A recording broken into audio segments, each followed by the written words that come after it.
Hello, BookTube. I recently watched a video on Paul's channel, Geeks Love Dogs. I'll leave a link to it down below. It's experienced a little growth spurt. You could probably help with that. You're definitely going to subscribe. And my attention was drawn to the video at first, immediately, by the snazzy Iowa Hawkeyes cap that he has on. Go Hawks. I don't have an Iowa Hawkeyes cap. But I know them quite well.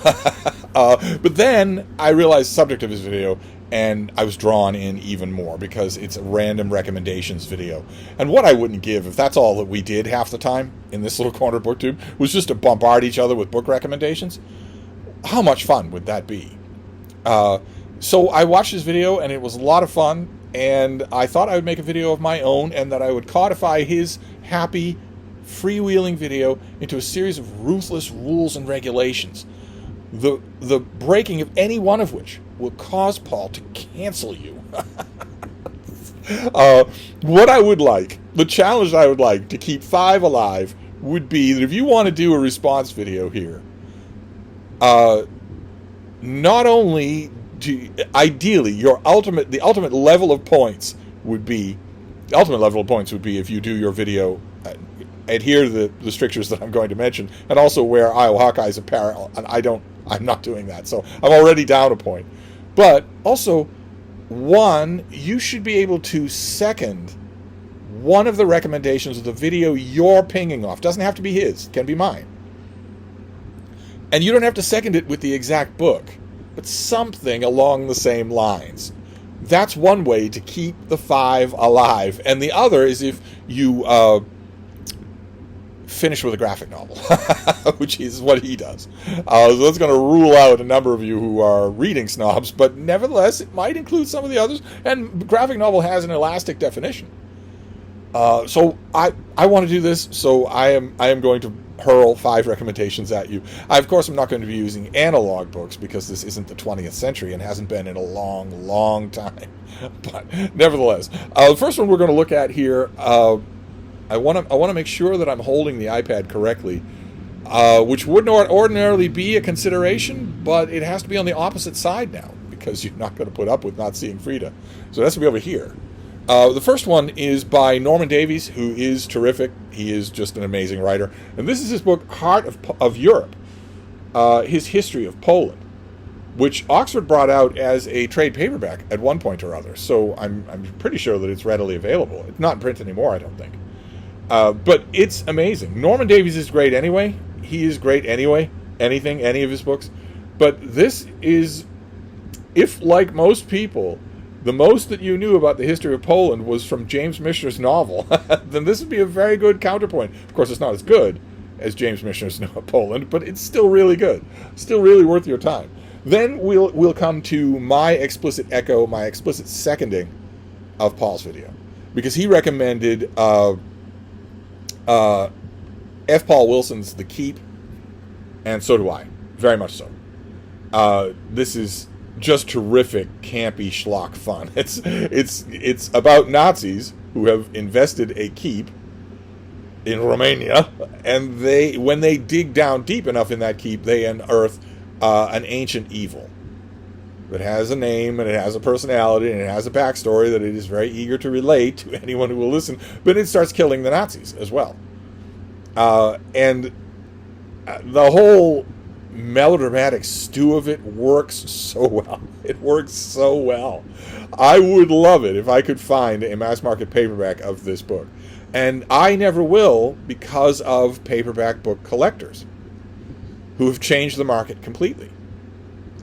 It was one thing when you had relatively insane paperback collectors who were niche creators. But thanks to the internet and social media,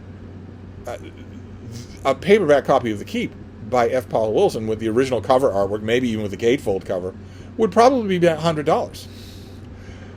So, where secondhand bookstores might have got a pile of old mass market paperbacks once upon a time and thought, well, they're old mass market paperbacks, so make them $1 a piece, put them all over in their respective sections.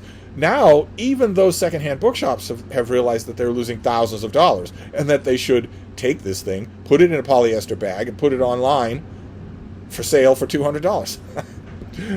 takes it out of the range of any normal people and just makes it a thing about collectors. So maybe there's an e-copy. FF Paul will. Collectors don't care about e-copies, and that's why I love e-copies. One of the many reasons that I do. E-copies defeat snobbery, and they also defeat collectors. And I hate both those things. So that's great. But this is... Seeing it on Paul's video made me remember how much guilty fun this is. It's just a wonderful thing to read. To see how the whole horror megilla is going to be settled.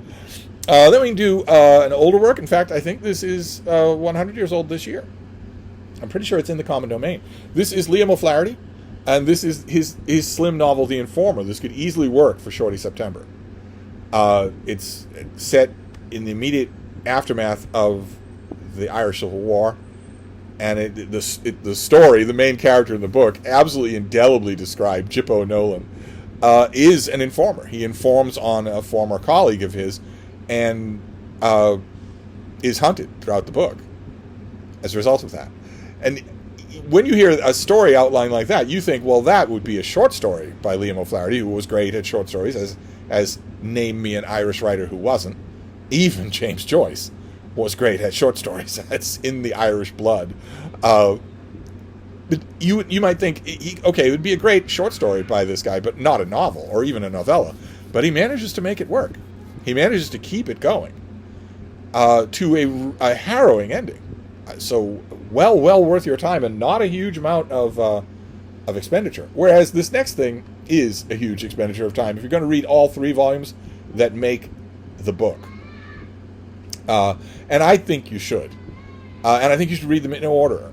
I pulled a Penguin Classic here. This is the old green olive spine Penguin Classic that I really wish I had. I had this paperback once upon a time. The book is by James T. Farrell, and it's called, in the collection, it's called Studs Lonergan. But the 3 volumes are what is it? Young Lonergan, Young Man Lonergan, and then Final Judgment or something like that. I forget I've read this as a book exclusively. I've never read any of the individual volumes just on their own. I always read it from start to finish. And it's the life story of the main character, Studs Lonergan, as he descends into alcoholism. It's the simplest way to put it. There's a lot of other stuff that happens, a lot of violence, very odd lingo too. This is one of those novels where you have to learn the way it wants to talk to you. But ultimately, it's about alcoholism. It's about falling into alcoholism, and therefore it's a depressing read, very much so, but wonderful. Oh, just wonderful. I don't know if the fact that this came out as one of those faded light green spine Penguin modern classics, I don't know if that fact means that sooner or later, somewhere along the line, Studs Lonergan did come out as a black spine Penguin classic. I haven't researched to see whether or not that's true. But talk about...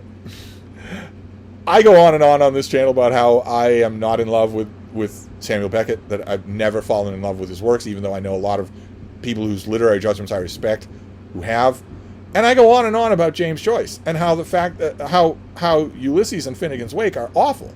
They're gigantic piles of crap. They are proto-dude bro. And that has led some people, rather hilariously considering the givens, to say that I just don't like Irish fiction. That's not true. I do, very much so. I do. I like Irish fiction, Irish extraction, Irish diaspora fiction. I like it all. Most of it. But Studs Lonergan is an undertaking if you read all 3 of its separate parts, but well worth it. And then I will finish up with a graphic novel by Jeff Loeb and Tim Sale. This will be a familiar team-up because we just recently saw them on Epic Comic Book Wednesday for Superman for All Seasons. And I remember for that video, I complained about Superman for All Seasons. I said that it had canonical status as a Superman story, and there's no way around that. You can't argue something out of canonical status. It gets that way whether you want it to or not. So it's going to be continuously reprinted and beloved. But I pointed out how much of it I didn't like, specifically the artwork, but also a lot of the nips and tucks of the story was built on a crappy foundation, a foundation of sand. It was built on the John Byrne Superman, who is not the real Superman. It's some weird version of Superman. But I wanted to show, the one that I have is a Loeb and Sale collaboration that I think is much more effective. It's Daredevil Yellow. And it's a graphic novel about the very earliest years of Matt Murdock's career as the costume crime fighter Daredevil in Stan Lee's New York. So Daredevil was part of that original Stan Lee explosion of creativity. He is Matt Murdock was a young boy. His father was a boxer who told Matt, you know, you're gonna make something of yourself. You're gonna go to law school. You're not gonna settle your fights with your fists like your old man does. And when Matt Murdock is a little boy, he sees a truck careening out of control towards a blind man and launches himself to knock the blind man out of the way, and canisters of radioactive material strike his eyes. They blind him, but they give him super acute senses. And also an extra sense, a radar sense that allows him to telepathically map his environment to fine detail. He can't see, but he's better equipped, sensorily speaking, than anybody else. And I've talked about Daredevil many times on this channel for some odd reason. For some reason that never is clear. He decides to become a costume crime fighter in addition to being a lawyer. In this origin story, this is his origin story retold, we're told that he has 2 degrees from Columbia. And is a famous blind lawyer. Why that isn't good enough to honor his father's wishes, I have no idea. His father is brutally murdered by the mob.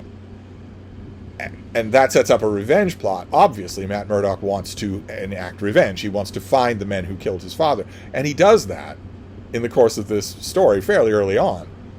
But decides along the way that involves a skin-tight costume, the original Daredevil costume, which is yellow sleeves, a yellow cowl, yellow leggings, with a black tank top type one piece in the center with red piping. It's an odd kind of costume, and it is quickly swapped out for the all-red Daredevil costume that you'll be more familiar with. In this story, Nelson and Murdock, the law firm, take on a secretary, Karen Page, and she suggests to Daredevil at one point, it's odd, you should change, if your name is Devil, that suggests red, you should change to an all-red costume.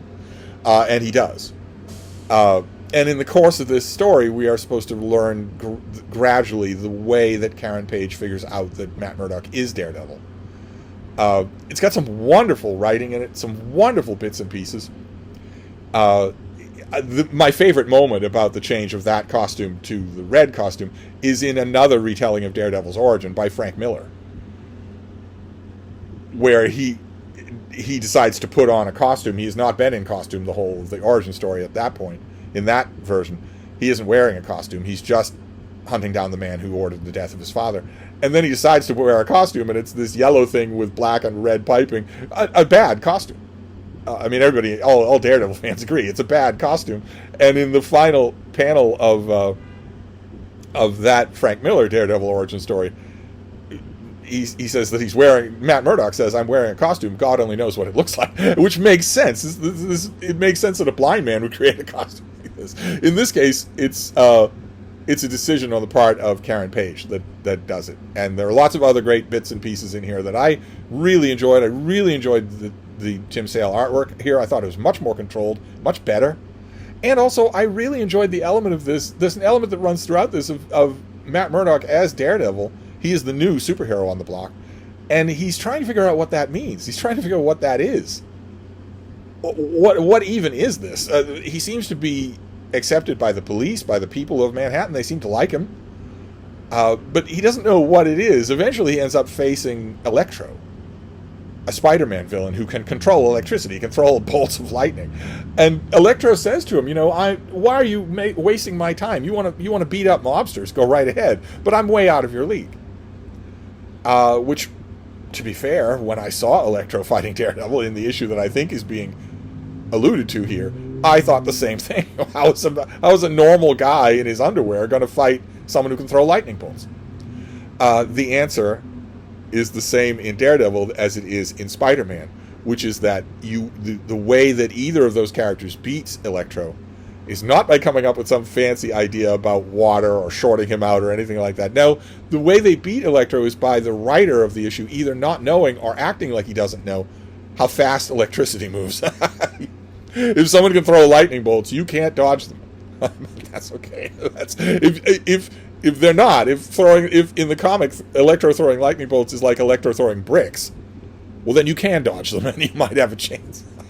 Anyway, that theme runs throughout the whole of this. This was originally multiple parts that were issued separately, and it runs throughout the whole of the storyline. In addition to everything else, in addition to Matt Murdock falling in love with Karen Page, it also shows him falling in love with being a superhero and what that means in Stan Lee's universe. So there you go. We're going to end with a graphic novel. Daredevil Yellow is actually quite good. I'm not a big fan of the character, but I really liked this story.